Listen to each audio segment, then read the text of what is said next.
Hello दोस्तों, राम राम, राधे राधे मेरे प्यारे भाइयों। और बढ़िया सब आप फिर से अभिनंदन हमारे यूट्यूब चैनल GS सेंटर में।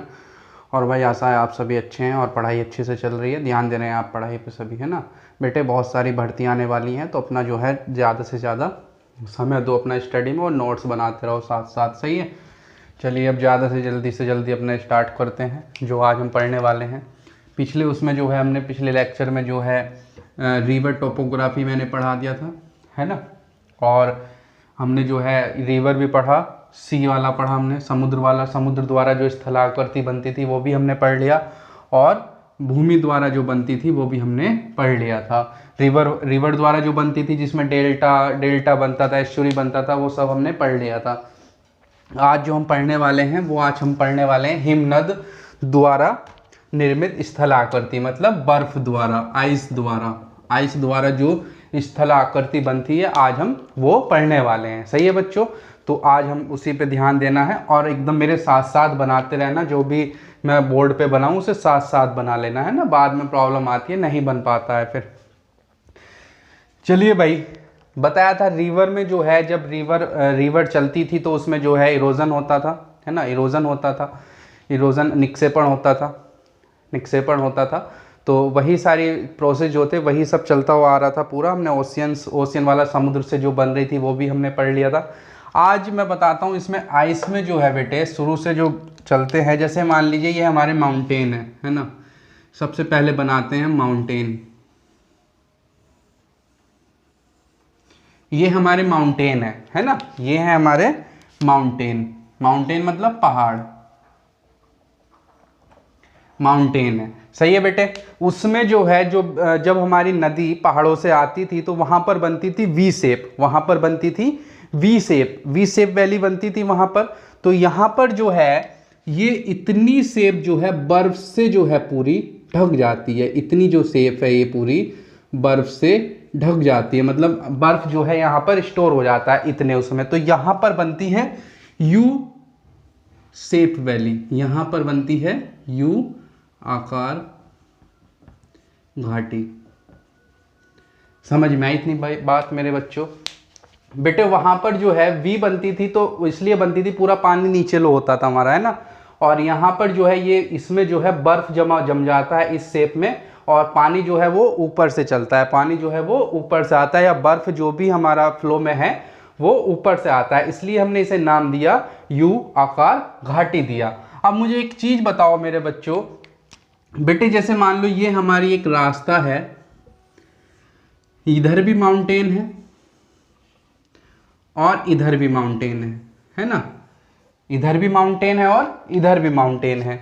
तो जब यहाँ पर बर्फ हमारा तेजी से ऊपर से बहता है, अपना स्लाइडिंग होती है, जब बर्फ ऊपर से फिसलता हुआ आता है, तो यहाँ पर मान लीजिए हमारे 3 पॉइंट हैं, ए पॉइंट, बी पॉइंट और सी पॉइंट, ए पॉइंट, बी पॉइंट और सी पॉइंट। पेपर में ऐसे पूछ लेता है सवाल, इसलिए ध्यान से समझना। जब बर्फ हमारा ऊपर से फिसलता हुआ आ रहा है तो सबसे ज़्यादा जो स्पीड होनी है वो ए पॉइंट पर होनी है, बी पॉइंट पर होनी है या सी पॉइंट पर होनी है, बताओ, कमेंट में बताना, है ना। चलो मैं बताता हूँ अब।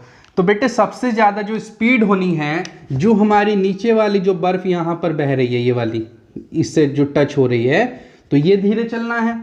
जो ऊपर वाली है ये भी धीरे चलना है। जो बीच वाली है उसमें जो है सबसे ज़्यादा स्पीड होनी है, सबसे ज़्यादा स्पीड बीच में होनी है, सबसे ज़्यादा स्पीड बीच में होनी है। जब आप हिल स्टेशंस पे जाते हैं जहाँ पर बर्फ़ होता है तो वहाँ पर आप ध्यान देना, जब बर्फ़ ऊपर से फिसलता है तो जो बीच वाली लेयर होती है, बीच वाली लेयर वो बहुत ज़्यादा स्पीड से नीचे आती है, बहुत ज़्यादा स्पीड से नीचे आती है।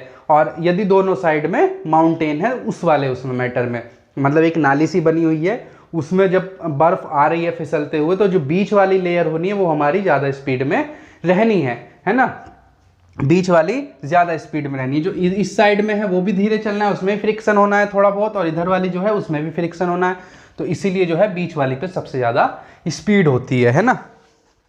समझे इतनी बात? और ये जो हमारी यू आकार घाटी जो बनती है, यू शेप वैली जो बनती है, ये हमारी वहीं पे तो बननी है जहां पर इधर भी बर्फ हो पूरे पे, ये भी बर्फ वाली चादरें हैं, यहाँ पर पूरी जो है बर्फ वाली चादरें बिछी हुई हैं। जैसे ठंडी में हो जाता है मनाली में हो जाता है ना, जब मनाली से अटल टनल पे जाते हैं तो वहाँ पर जो है बर्फ ही बर्फ नज़र आता है नज़ारा, पूरे उसमें वाइट ही वाइट। अरे वाह, मज़ा आ जाता है ना उस वहाँ पे फिसलने में। और वहाँ एक्टिविटी होती हैं वे वैसी वाली, उस पर वो स्कूटर सा रहता है, वो चला लिया, बड़ा मज़ा आता है उस टाइम पे, मज़ा आता है। फिर जहाँ पे नदी जमी हुई रहती है वहाँ पे फिसलने में बहुत मज़ा आता है। जो नई नई शादी होती हैं, जो नए नए जोड़े जाते हैं, सब वहीं पे जाते हैं। वो जो हमने पढ़ा था ना उसमें ब्लू मून, सारे मून हमने पढ़ लिए थे, हनीमून बचा था, तो वो हनीमून वाला सीन वहीं पे ही है मनाली में, है ना बेटे। चलो जी, यू आकार वाली घाटी हमने पढ़ ली इतनी बात। चलो जी, समझ में आई मेरे बच्चों इतनी बात। अब बेटे बात ऐसी है, जब ये पूरा मान लीजिए यहाँ पर बर्फ जमा हुआ है, पूरा बर्फ ये यहाँ पर, ये मान लीजिए पूरा बर्फ जमा हुआ है, सही है भाई, ये पूरा बर्फ जमा हुआ है यहाँ पर। अब इसमें जो है यहाँ पर कुछ पार्ट है जो बर्फ से ऐसे बना हुआ है, ये कुछ पार्ट है जो बर्फ से जमा हुआ है। और इसमें जब पूरा रिसाव होता है, मतलब डिपोजिशन, निक्षेपण होता है, रिसाव होता है, तो यहाँ पर जो है कुछ ध्यान देना आप, जब आप कहीं हिल स्टेशन पर जाते हैं, जब आप हिल स्टेशन पर जाते हैं तो ऐसी शेप बन जाती है, ऐसी शेप बन जाती है, मतलब बर्फ लटका हुआ नज़र आता है वहाँ, इतना मोटा लड्डू सा, वो एक बर्फ के टुकड़े में ऊपर पहाड़ी पे वो लटका हुआ नज़र आता है ना, तो वही चीज़। तो बेटे जब ये लटका हुआ नज़र आता है तो ये भी हमारी जो बनी है, जो स्थलाकृति बन रही है, तो ये हिमनद द्वारा ही तो बन रही है, बर्फ द्वारा ही तो ये बन रही है।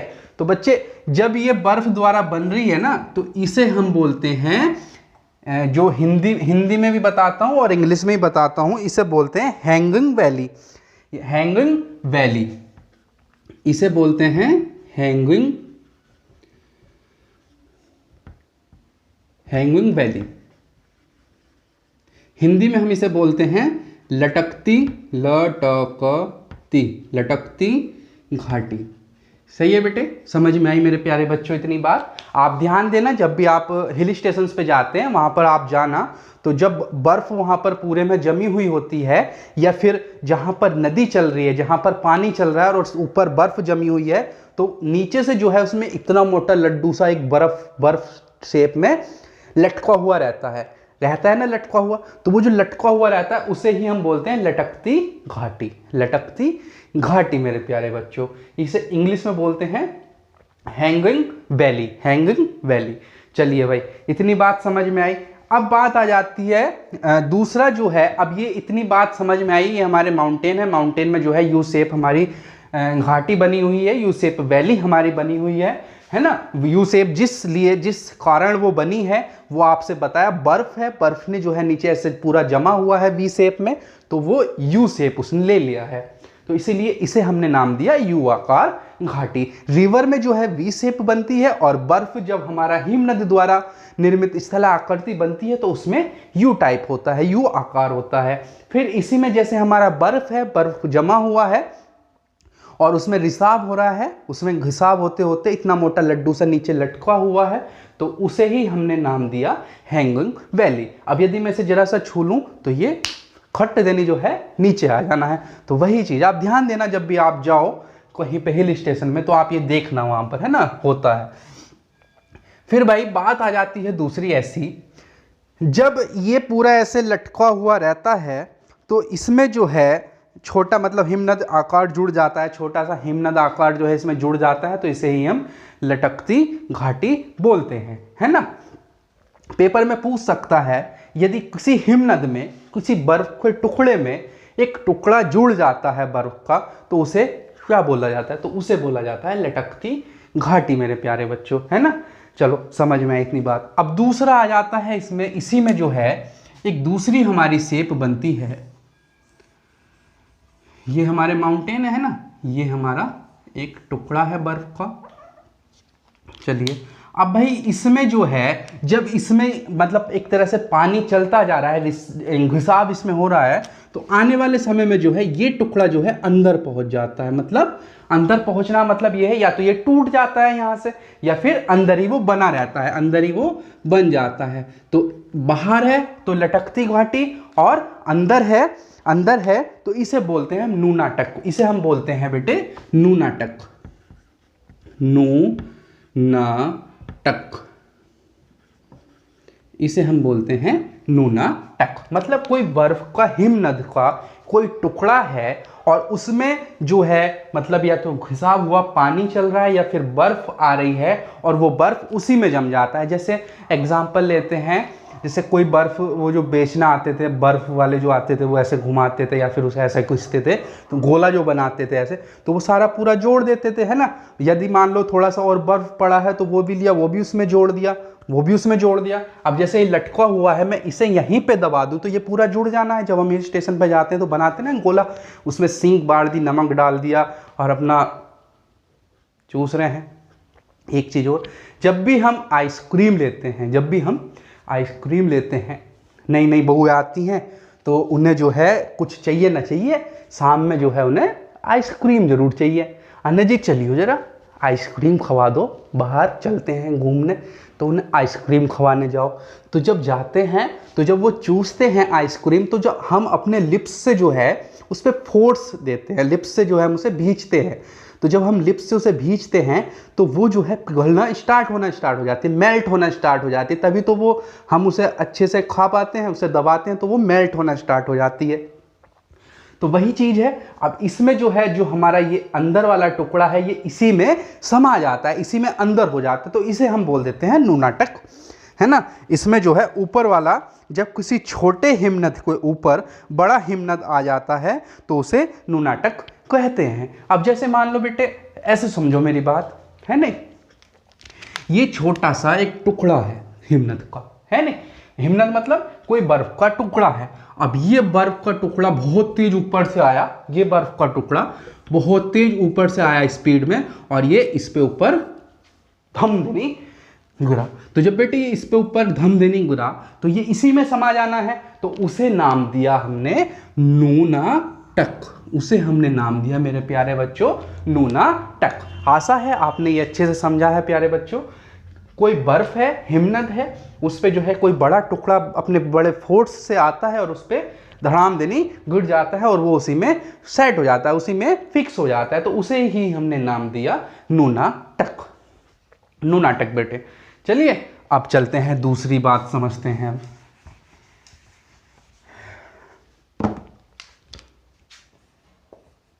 ये हमारे माउंटेन ही चल रहे हैं ना। अब माउंटेन चलते चलते भाई बात ऐसी आ जाती है, पूरे उसमें जो है कोई बर्फ ऐसे जमा हुआ है पूरे में।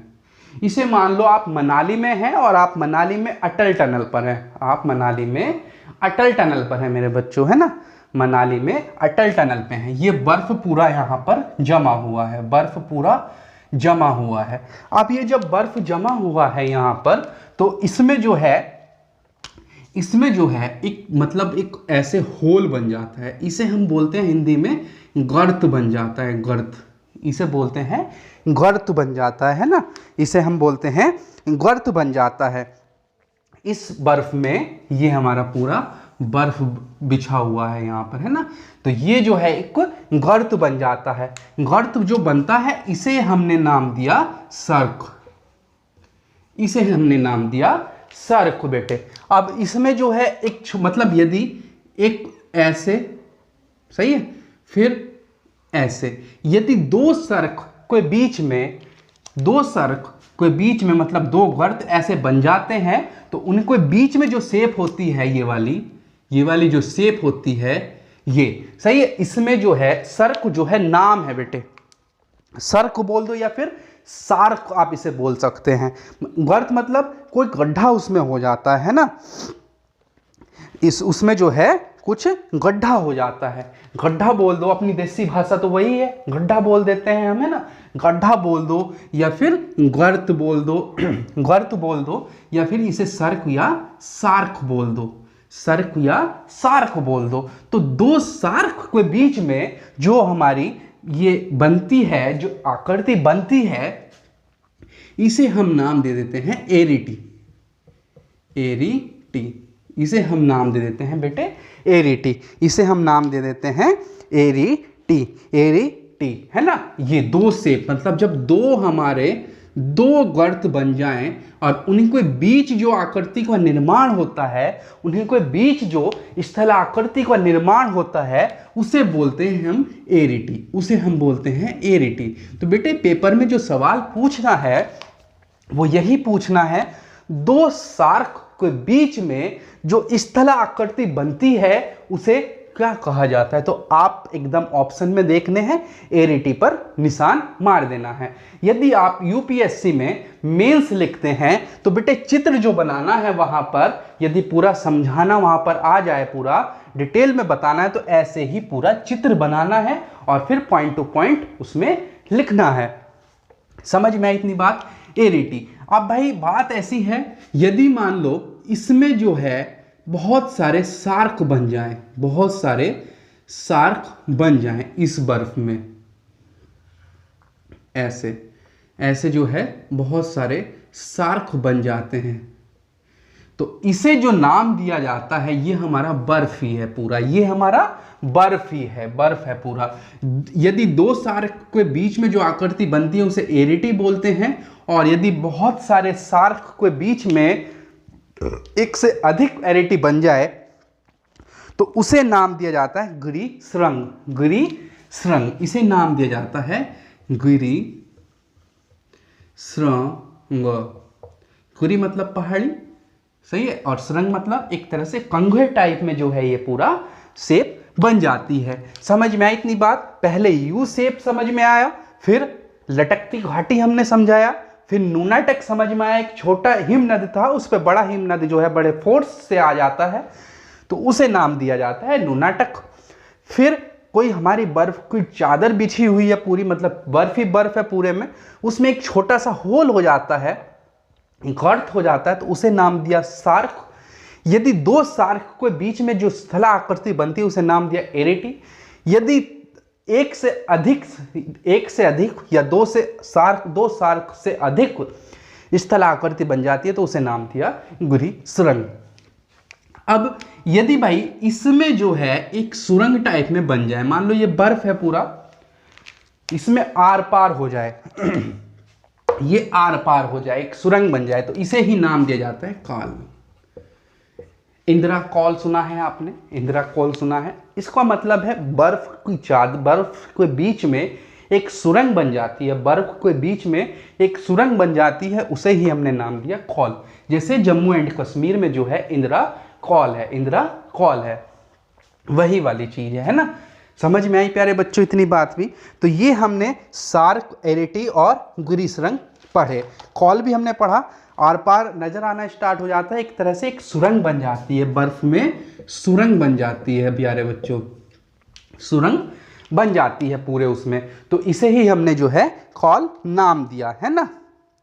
अब बात आ जाती है हिमोड़ और रासमोटाने, और आप सुनो मेरी बात फिर से समझते हैं बेटे। ये हमारे फिर से यहाँ पर माउंटेन है ना, ये हमारे माउंटेन है, ये हमारे पहाड़ हैं, ये हमारे पहाड़ हैं। यहाँ पर जो है पूरे में बर्फ जमी हुई है, यहाँ पर जो है पूरे में बर्फ जमी हुई है प्यारे बच्चों, ये हमारे पूरी बर्फ जमी हुई है यहाँ पर, है ना। ये हमारी यहाँ पर पूरी बर्फ जमी हुई है, ये हमारी पूरी बर्फ जमी हुई है। तो ये जो बर्फ जमी हुई है, जब हिमानी का निक्षेपण सॉरी, जब हिमानी का निक्षेपण पूरे पर्वतों पर हो जाता है, पूरे पर्वत या पहाड़ों पर हो जाता है, एक चादर समतल रूप में एक चादर बिछ जाती है पूरा, मतलब एक समतल रूप में पूरी एक चादर बिछ जाती है बर्फ की, तो उसे हमने नाम दिया हिमोड़, उसे हमने नाम दिया हिमोड़, उसे हमने नाम दिया हिमोड़। मोड, हिमोड, उसे हमने नाम दिया हिमोड। मतलब बर्फ की चादर जम जाती है, बर्फ की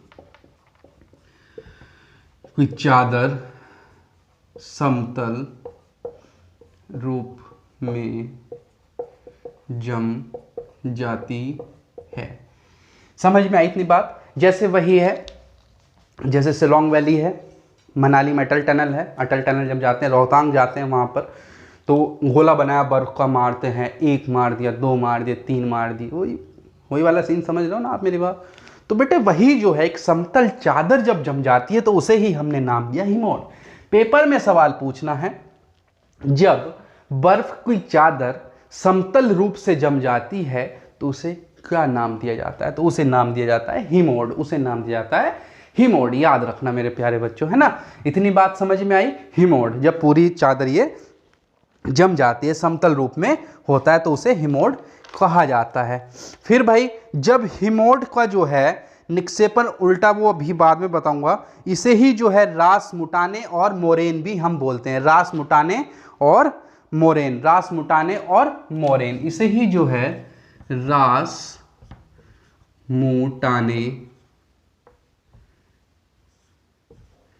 रासमुटाने और मेरोन, रासमुटाने और मेरोन। मेरे प्यारे बच्चों समझ पा रहे हैं आप मेरी बात? इतना समझ पा रहे हैं? रासमुटाने और जब बर्फ को निक्षेपण भेड़ के बाल के समान हो जाता है, जब रासमुटाने जो है, जब भेड़ के बाल जैसे चादर जम जाती है, बर्फ की चादर जैसे, भेड़ के बाल जैसे बर्फ की चादर जम जाती है तो उसे जो है हम रासमुटाने बोलते हैं मेरे प्यारे बच्चों। जम चादर ही रही है, नाम तीनों सेम ही है, मेरोन भी हमारा यही है, मेरोन भी हमारा यही है। समझ में आई मेरे प्यारे बच्चों इतनी बात? चलिए अब हम जो पढ़ने वाले हैं, हाँ अब भाई बात ऐसी है, हिमोड हमने पढ़ा, बर्फ की चादर समतल रूप में जम जाती है, और रासमुटाने में भेड़ के बाल जैसे बर्फ की चादर जमती है तो उसे रासमुटाने बोलते हैं, या फिर मेरोन हम उसे बोलते हैं बच्चों। चलिए अब मेरोन ये हमने पढ़ा पूरा, यू शेप सार्क हमने सभी पढ़ लिए हैं।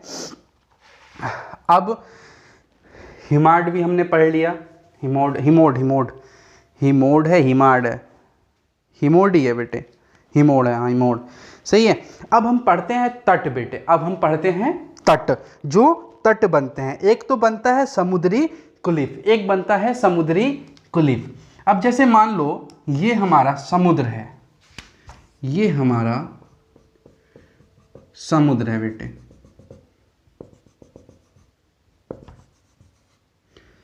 अब समुद्र में जो है, जो समुद्र में बर्फ जमता है वो हमारा या तो उत्तरी ध्रुव में जमना है, या तो हमारा उत्तरी ध्रुव में जमना है, या फिर हमारा दक्षिणी ध्रुव में जमना है ना? दो ही उसमें तो बर्फ, समुद्र में बर्फ जमता है, या तो नॉर्थ पोल में या फिर हमारा साउथ पोल में। दो ही ऐसी स्थिति हैं जहां पर समुद्र में बर्फ जमता है।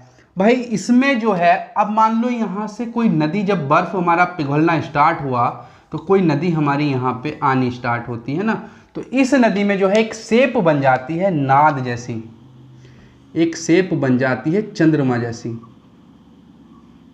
चंद्रमा जैसी एक शेप बन जाती है ना? इसे ही जो हमारी ये शेप बनती है चंद्रमा जैसी, ये शेप ऐसे बनती है, आइस क्यूब जमाना आप पानी उसमें फ्रीज में, अपने फ्रीजर में, तो जब हम उसे बाहर लाते हैं जहाँ पर पानी का रिसाव होता है तो अंदर से वो ऐसे चांद जैसा बना हुआ रहता है। अब जैसे मान लो कहीं पे बर्फ़ है और उसको नीचे से जो है पानी जा रहा है, ऐसे पानी चलता जा रहा है, तो उसमें एक शेप ऐसी आ जाती है घुमाव वाली, तो ये वही शेप हमारी बनती है। इसे हमने नाम दिया ड्रमलीन, इसे हमने नाम दिया बेटे ड्रमलीन, इसे नाम दिया ड्रमलीन। समझ में आई इतनी बात? इसे हमने नाम दिया ड्रमलीन। इसके बाद जो है छोटे छोटे हमारे टुकड़े हो जाते हैं, जब ये पूरा पिघलना स्टार्ट हो जाता है तो इसके बाद जो है छोटे छोटे टुकड़े हो जाते हैं, उन्हें हमने नाम दिया एस्कर, उन्हें हमने नाम दिया एस कर्व, उन्हें नाम दिया हमने एस कर्व। जब पानी ऊपर से आता जा रहा है, ऐसे बर्फ हमारा पिघलता हुआ नीचे आ रहा है, तो यहाँ जो टुकड़े पड़े हैं बर्फ के, तो इन्हीं को नीचे से जब पानी ऐसे अपनी लहर में जाता है तो वो नीचे से जो है उसे खोखला बनाना स्टार्ट हो जाता है। खोखला बनाना स्टार्ट हो जाता है तो वो जो शेप बनती है ऐसे चांद जैसी, उसे नाम दिया जाता है ड्रमलीन। ड्रमलीन। और जो छोटे छोटे टुकड़ों में जब वो टूट जाता है पूरा, तो उसे नाम दे दिया जाता है एस कर्व। उसे नाम दे दिया जाता है मेरे प्यारे बच्चों एस कर्व। अब भाई बात ऐसी है मेरे प्यारे बच्चों, जब बर्फ हमारा पूरा जम जाता है, बर्फ जो है हमारा, ये समुद्र में बर्फ जो है जम जाता है पूरा, जब जम जाता है तो इसमें जो है तट बन जाते हैं। जो बर्फ से तट बनते हैं, जब हिमनद का निष्पेषण उल्टा नाव के समान हो जाता है तो उसे हम ड्रमलीन बोलते हैं। उल्टा नाव जैसा हो जाता है तो हम उसे ड्रमलीन बोलते हैं। फिर आ जाता है हमारा फ्योर्ड तट। फिर आ जाता है हमारा फ्योर्ड तट। फ्योर्ड तट में जो है किनारे खड़ी ढाल, किनारे खड़ी ढाल। अब जैसे ये हमारी पूरी बर्फ से चादर बनी हुई है और ये हमारा समुद्र में पूरा बर्फ जमा हुआ है, पूरा बर्फ जमा हुआ है, तो इसे ही हमने नाम दिया फ्योर्ड तट। इसे हमने नाम दिया फ्योर्ड तट। सही है बेटे, इसे हमने नाम दिया फ्योर्ड तट। मतलब एक गहराई वाला, एक गहराई में समुद्र में जब नीचे बर्फ जमी है, वहां पर जो तट बनता है समुद्री तट पर, जहां बर्फ जमता है, जहां बर्फ जमी हुई होती है और एक ढलान में होता है, एक ढलान में होता है जहां पर कोई तैर नहीं सकता है। अब जैसे मान लो ये हमारा पानी, ये हमारे पहाड़ है, यहाँ भी चारों तरफ इसको पानी पानी है, पानी पानी है, और ये बर्फ जमी पड़ी है, तो ये जो हमारा हुआ, ये हमारा फ्योर्ड तट हुआ बेटे, ये हमारा हुआ फ्योर्ड तट। बर्फीले क्षेत्र समुद्र के साइड में या किनारे में खड़ी जो ढाल होती है हमारी, उसी को हम फ्योर्ड तट बोलते हैं। और ये ज्यादातर जो बनता है वो हमारा ध्रुवी क्षेत्र, ध्रुवी क्षेत्र में बनता है प्यारे बच्चों। नॉर्थ पोल और साउथ पोल में ही ये बनता है। नॉर्थ पोल हमारी जो पृथ्वी है, ऊपर वाला हिस्सा नॉर्थ पोल और नीचे वाला हिस्सा साउथ पोल। समझ में आई इतनी बात? वहीं पे ये क्षेत्र बनते हैं। ऐसे ही जो है एक बनती है समुद्री क्लिफ, एक बनती है समुद्री क्लिफ, वो भी हमारा ऐसा ही है। ये हमारा पहाड़ है और यहीं पे जो है पूरा एकदम एक गहराई जैसा, मतलब गहराई जैसा जो यहां पर तट बना लेता है, उसे ही हम नाम देते हैं समुद्री क्लिफ, अधो का लिफ, समुद्री क्लिफ हम उसे नाम देते हैं प्यारे बच्चों। समझ में आई इतनी बात? हाँ भाई, समझ में आई है नहीं आई है बताओ? समझ में तो आया है ना? बहुत अच्छे से समझाया है मेरे प्यारे बच्चों। बेटे साथ साथ बना लिया करो ये नोट्स, है ना, नहीं तो बाद में प्रॉब्लम आती है। चलिए अब पढ़ते हैं हम थोड़ा सा और, इसमें अभी हमें पढ़ना है। अब भाई ये हमारा समुद्र है, आप देख पा रहे हैं ना सही से? हाँ देख पा रहे हैं। ये हमारा समुद्र है, सही है बेटे? ये हमारा समुद्र है और ये हमारा इधर एक तट है, ये हमारा तट है। ये हमारा समुद्र है और ये हमारा तट है।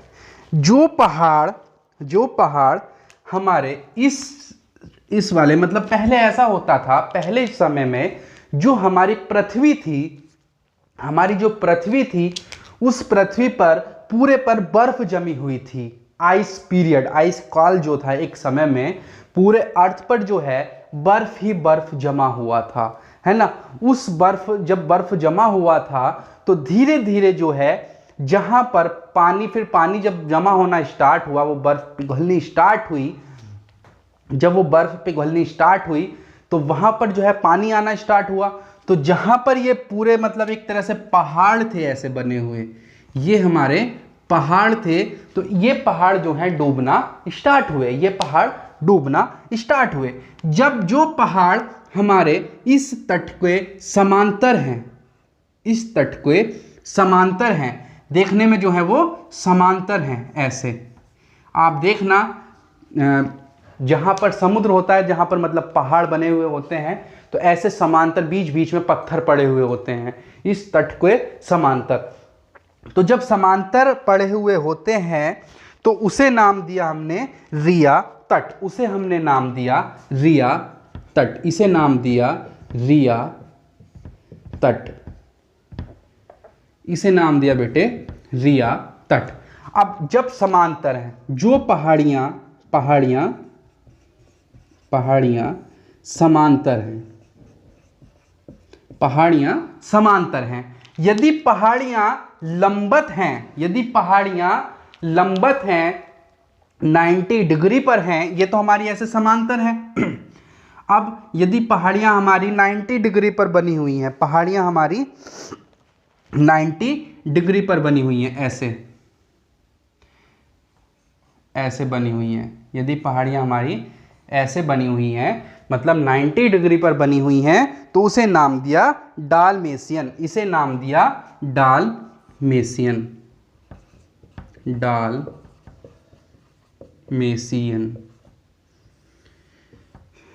डालमेशियन तट। मतलब जो हमारा समुद्र है, अभी मैं उसमें दिखाता तुम्हें मैप में यार,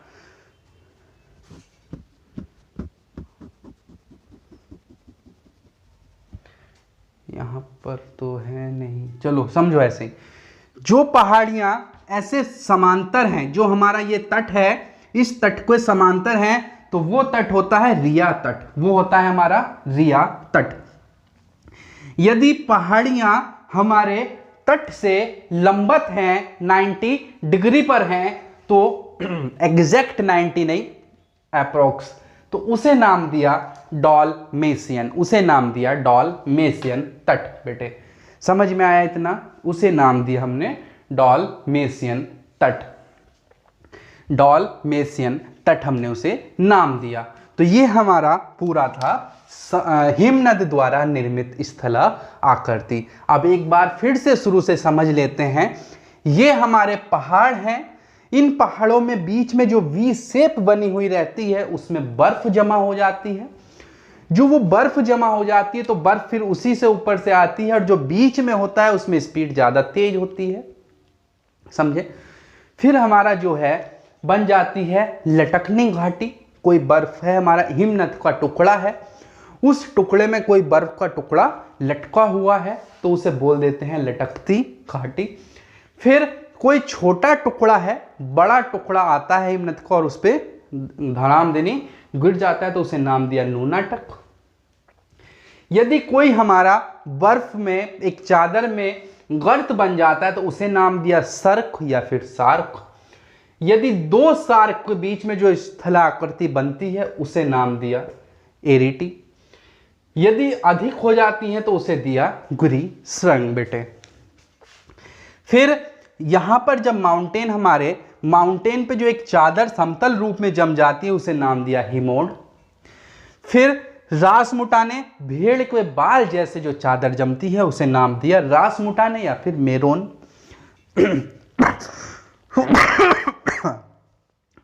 और बर्फीले जो तट बनते हैं वो हमारे या तो उत्तरी ध्रुव में बनते हैं या फिर दक्षिणी ध्रुव में बनते हैं, है ना, तट बनते हैं, तो उसे नाम दिया हमने फ्योर्ड तट, उसे हमने नाम दिया फ्योर्ड तट।